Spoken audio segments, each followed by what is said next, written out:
This is me, Kevin, again here from Yolanda Productions, and welcome to episode 3 of General Highlights, where tonight I'm covering Smackdown Live. So we'll just get straight into it. We opened up the show with Shane McMahon, a very beaten looking Shane McMahon. He essentially just came out to the ring to recap what happened at Survivor Series the previous Sunday.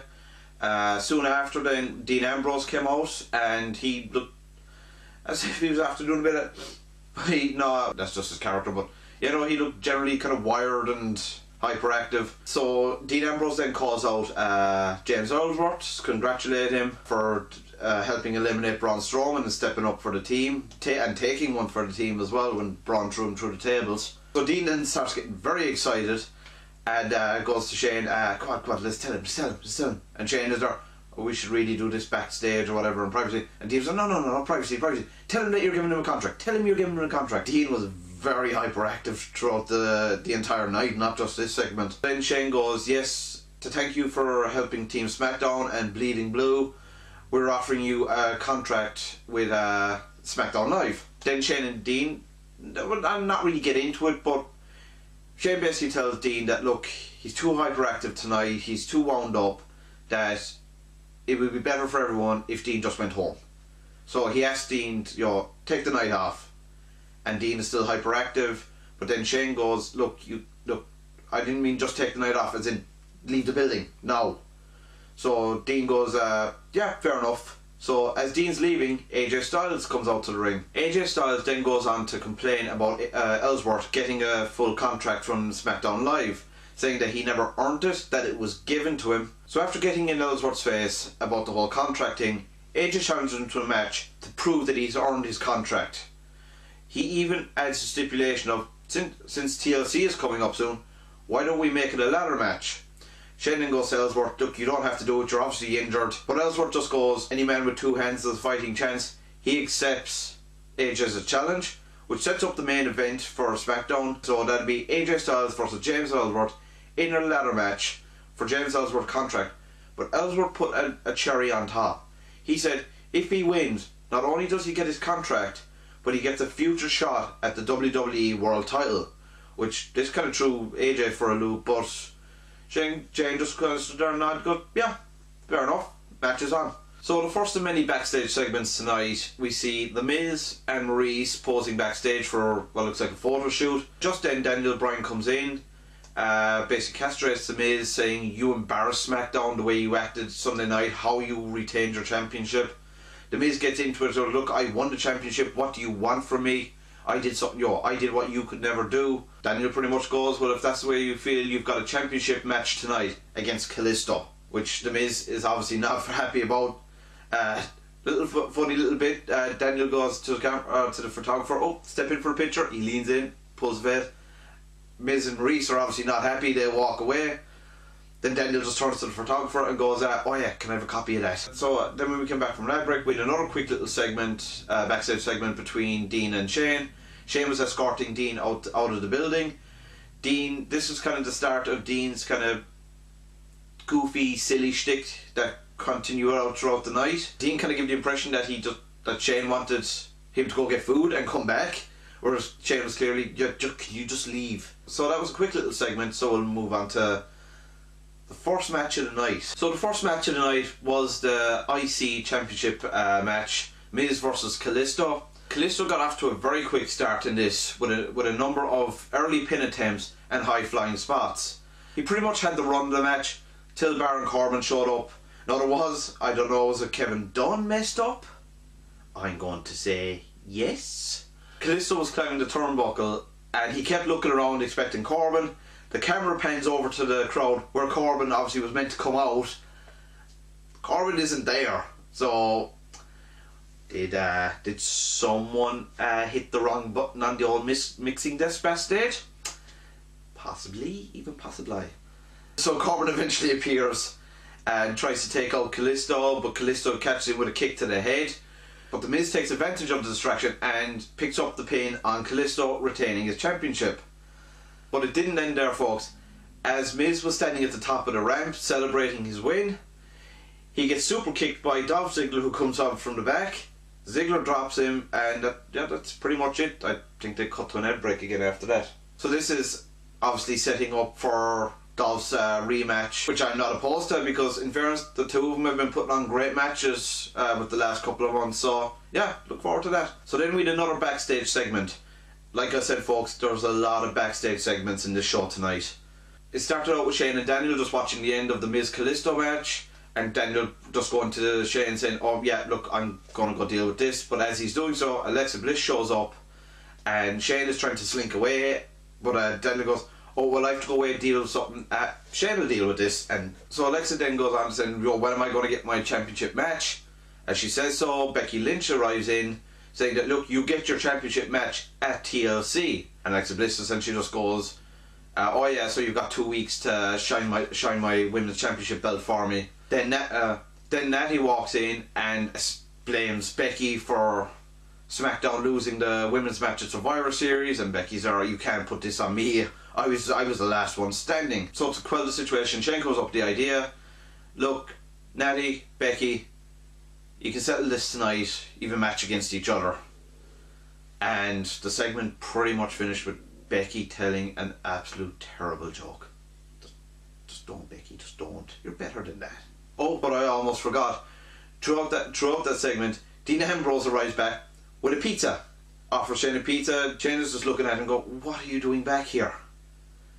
And he goes, you wanted pizza? And Shane goes, no, just leave. He goes, alright, well, I was going to do something with the guys at the pizza house anyway, so I'll just leave. Offers Becky a slice of pizza. She goes, no, I'm good. So we go from that to another backstage segment. Like I said folks, there was a lot of backstage segments in last night's show. Daniel Bryan confronts Corbin over his actions during the IC match, basically saying, what are you doing?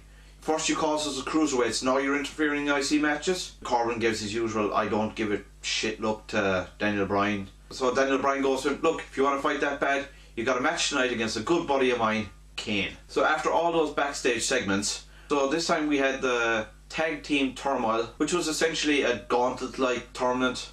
Basically winner stays on. We started the tournament with the Ascension versus the Hype Bros. The Hype Bros getting a convincing win over the Ascension, only to be eliminated straight away by Breezango, who were then in turn eliminated by American Alphas. Out next were the Vaudevillains, who lasted, what, 3 seconds? In the ring, one shot, pin, done. Now we knew that was going to happen. The Vaudevillains are just been buried lately. Even worse than the Ascension.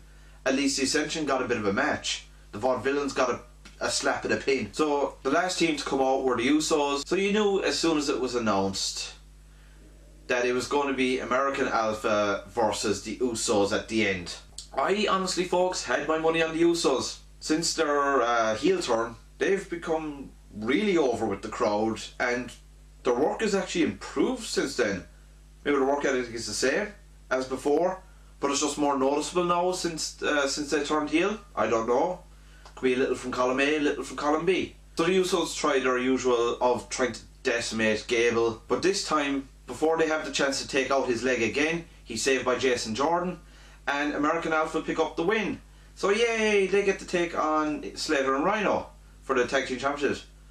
But not yet. While they're celebrating, the screen goes black, we see that flash of Bray's face. Then when the lights come back on, we see up on the screen, we see the Wyatts. And Bray announces that, oh, you're not done yet. You still have one more tag team to go through. That's me and Randy Orton. And Orton said something along the lines of, we're not a team, we're family. And after Orton said that, you just see Bray just start smiling and laughing in his usual kind of maniacal way. On Talking Smackdown afterwards, it was confirmed that, yeah, American Alpha would have to go up against Randy Orton and Bray Wyatt before they could get a match against Slater and Rhino. So then we go back to yet another backstage segment. Now, normally I can't stand this many backstage segments in a show, especially because it's a wrestling show. But the thing is, all the ones on SmackDown last night were very entertaining, so I'm okay with it. So we have Daniel Bryan and James Ellsworth backstage. Daniel is essentially making sure that Ellsworth wants to do this, saying that you don't have to do it, you've already proved yourself. But Ellsworth is there, yeah, look, I have to prove it, I have to do this for myself, the usual cliche. But then in walks Dean Ambrose wearing a monkey costume, and Daniel Bryan is going to him, Dean, get out of here, if Shane sees you he's going to flip. But as he says it, we hear Shane from off camera shout good luck to James Ellsworth. He walks in scene, he starts getting very irate with Dean. Daniel's there, look Shane, calm down, look, you're beat up, you're injured, you're tired. And Shane is there, look, fair enough, yo, might be just better if I just go home altogether. So Shane leaves, and Daniel and Dean are still there, and they start talking about TLC and Dean's match against AJ Styles. And Dean goes, oh, I can guarantee I'm gonna win. And Daniel Bryan asks him the question, well, how can you guarantee? And he goes, he pulls off the glasses and goes, because the Mountie always gets his man. Which I thought was a lovely throwback. Oh lad, did I get the nostalgia feels. So back to in-ring action. We've Becky Lynch versus Natalya, but we've Alexa Bliss on commentary. Yeah, this was a decent match. It was a solid match. Quick match because they were kind of getting close to the end time, and they still had the main event and Corbin's match to come. It was kind of it was the usual spots that they always do. Still entertaining. Alexa Bliss was actually very good on commentary. But the match finished up with Natty trying to put the sharpshooter on Becky, only for Becky to reverse it into the disarmer and picks up the win. As she's celebrating in the ring, Alexa Bliss runs in and drops Becky with her DDT. So is this foreshadowing for Alexa Bliss win at TLC?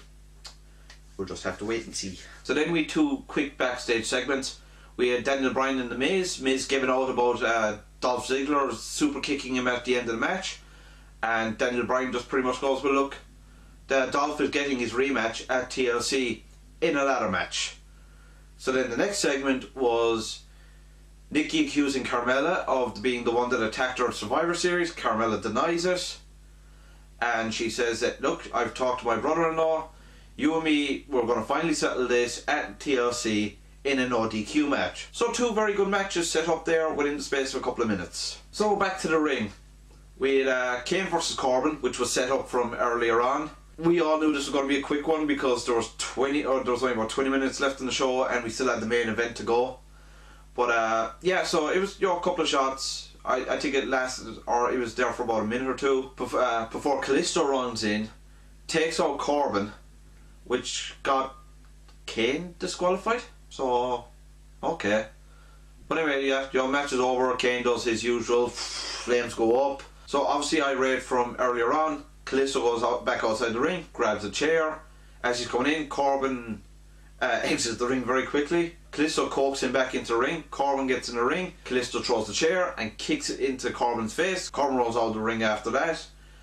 But this is set up for another match at TLC, which was announced on Talking Smack, that it will be Corbin versus Kalisto at TLC in a chairs match. So Corbin's reaction to that was, so I get paid to crack someone open with a chair. Okay. Main event time, folks. We have AJ Styles versus James Ellsworth for Ellsworth's Smackdown contract in a ladder match. So I thought now that there wasn't going to be a whole pile to this match, considering there was, what, 10 minutes left in the show. As expected, AJ was pretty much dominant over Ellsworth in the early goings. He pretty much at one point eliminated Ellsworth from the match, only to be saved by Dean Ambrose turning up in a hockey jersey. Ambrose gets taken out, but it bought Ellsworth a bit of time to recover. After that then, we had a lovely ladder spot where it looked like AJ was going to win, but out of nowhere comes Ellsworth, catching the ladder, pushing it, and basically AJ had no cushion in this. He went from up there to down there. He went clear over the ropes. But as AJ's trying to get back in the ring, he's hit with the no chin music, and as he falls, his foot gets caught up in the rope, allowing Ellsworth to climb the ladder and claim his contract. So that's 3 wins he's got over AJ Styles. For someone who looks like a streak of piss, I'm not being insulting, I'm just counting on his size and frame. He is unbelievably over with the crowd, and I think it has a lot to do with how heelish AJ is being towards him. That the more, how would I put this? The more insulting and degrading AJ is towards Ellsworth, the more over with the crowd he becomes. So the show finishes up with Ellsworth and Dean celebrating Ellsworth's win. And yeah, that was pretty much Smackdown last night, folks. So do I think that Smackdown last night was entertaining? Yeah, definitely was. So last night's Smackdown seemed to be back to the way it was just after the brand split. the more fun, light-hearted, less stricted show. Unlike Raw, which is very serious, very structured. So yeah, last night's episode was very entertaining. What did you think of it, folks? Let us know in the comments. I've been Kevin from Yonder Productions. This has been General Highlights. As always, you can follow me on Twitter at Kevin O'Meester, link in the description, and I will see you next week for Monday Night Raw. So till then, folks, have a good one.